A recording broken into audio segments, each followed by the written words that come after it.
You're being misled. You've been lied to.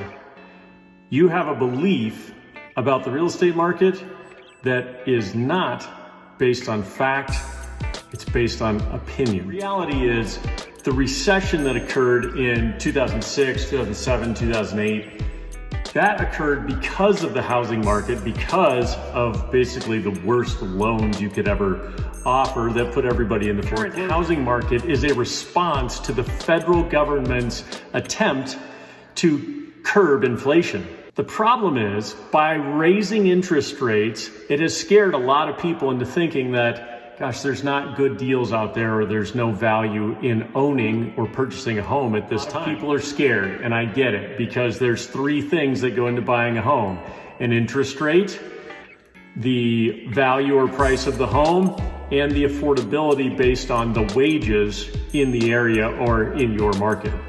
As such, previously, rates were so low that in the 2s and the 3% that people were able to buy more expensive houses. So the value and everything associated with the house increased. We could still afford it based on our wages. In 2006, 7, 8, and 9, we had an abundance of homes because everybody went into foreclosure or at least forbearance. The difference now is that as people are not listing their homes because they're not going to refinance what they have, they feel like they can't afford to go from a 3% interest rate to a 6% interest rate.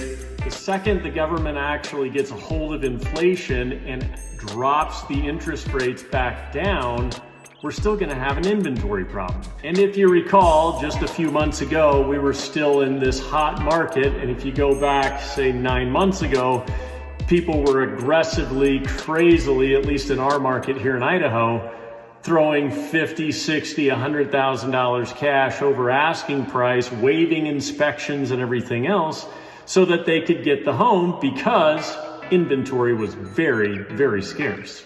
So even though interest rates are in the 6s and 7s at the moment, it still is in your best interest to purchase a home now while the buyer still has some great strength in being able to negotiate a good deal at a good price that works for them and the payment that they want. As long as you can handle the payment for now, at least for a year or two, then you'll be in a good situation to refinance if that's what makes most sense. However, I always tell my clients, make sure you take on the payment that you can handle for the duration of the loan. If rates drop dramatically, say down into the 4s and 5s, even if it's at 5.5% a year from now and you wanted to refinance, you're probably going to drop several $100s off your payment. Meanwhile, as that interest rate drops down, there's going to be a lot more buyers jumping back into the market, which means with an inventory issue and scarcity issue,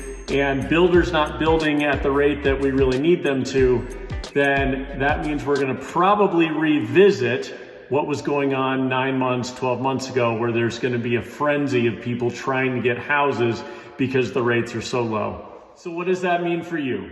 That means if you're in a situation where you can get into the housing market, then it's still in your best interest. It's better to be in the market than trying to get into the market. You know, I'd love to help you. You know the routine. Like, comment, follow, subscribe, hit those buttons. Give me your contact information on a private direct message so that I can reach out to you and make sure that I'm helping you not miss out on any opportunities that are best for you and your family.